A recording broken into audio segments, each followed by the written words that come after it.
tal amigos? Muy buenas tardes. Sean bienvenidos a una transmisión más de nuestro Facebook Live de Spoken Learning. Mi nombre es Ricardo Olmos y yo soy maestro de este gran instituto. Remember, guys, that we provide private lessons and teach children and adults starting at 5 years and up. So remember, age is not an excuse. It's very important that if you want to learn Spanish, you come with us because we are the best option. And let me tell you why.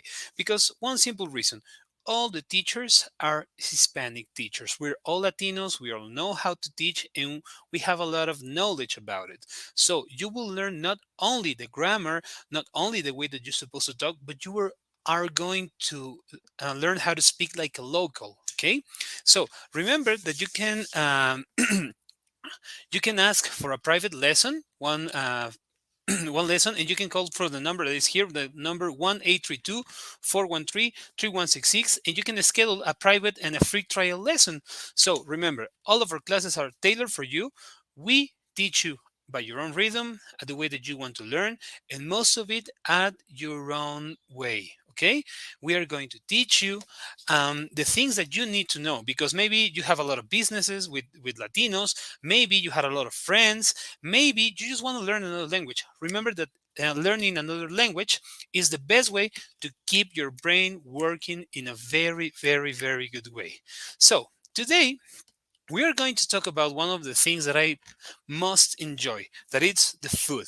And in Mexico, and especially in my beautiful city, which is Puebla, we have one meal or one dish that it's like, a must. If you come to Puebla, you got to try this. And today we are talking about the tacos árabes. The tacos árabes, as I told you, is a classic food of my beautiful city. And let me tell you the story. So if we translate that, it's Arab tacos. Look, this is the first image of an taco árabe. So let me just talk a little bit about the history of the taco árabe. There is one book called Manjar de los Dioses, Los Tacos Árabes, written by the author Francisco Coca, and he says that the first mistake about the history of this dish is to attribute this creation to the people from Lebanon. I mean, we have a lot of influence from people from Lebanon, but this is not creation of them. In the Middle East, there is a dish that shares a great similarity with these tacos, which is the kebab, a seasoned and grilled lamb meat in form of a wire that is served inside a soft flour bread. And you can see it here. But now let's see what happens and how from Iraq it come to Puebla.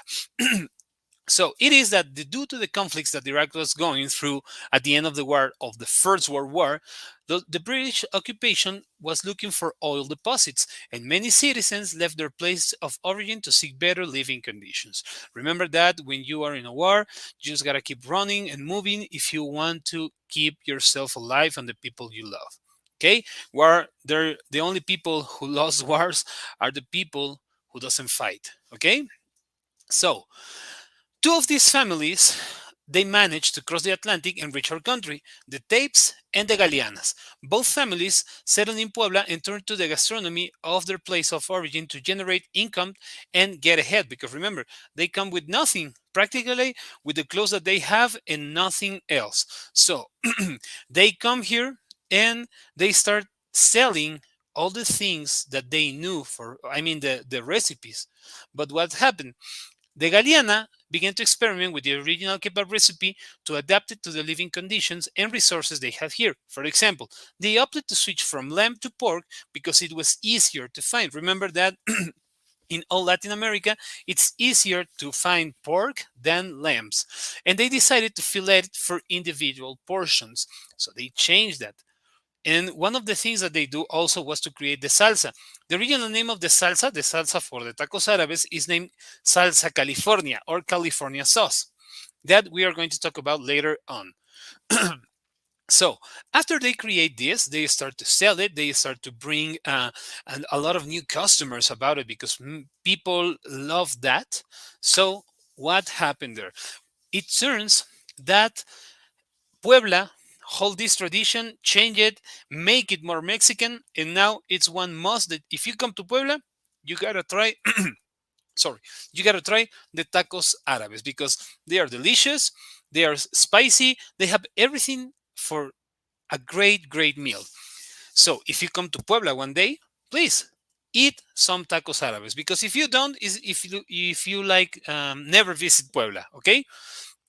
So in Mexico, many Iraqis call each other family because although they were not united by blood and were very far from home, they stay in our country, allow them to rediscover each other and rediscover their culture to share it with the world. So that's what happened. I mean, we share a lot of influence from Middle East. We share a lot of influence from Iraq, from Turkey, from Lebanon, and most of it because they come here at the beginning of the 20th century.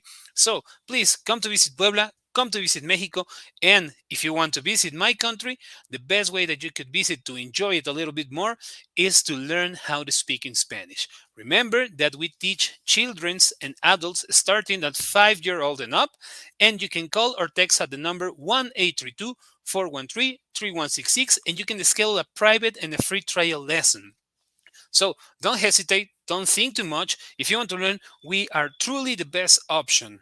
So remember, you can call us, text us, you can look in social media for us, and you can send us a message there. And here is the number 1832 413 3166, and you can ask for a lesson. And all the teachers are super prepared, all the teachers are very professional, and we are going to teach you at your own rhythm. Okay? So I hope that I see you soon, guys. Please give us a call, send us a message, or whatever you need, but get in contact to us. My name is Rick Olmos from Spoken Learning, and I wish you have a great day. Nos vemos luego. Hasta luego.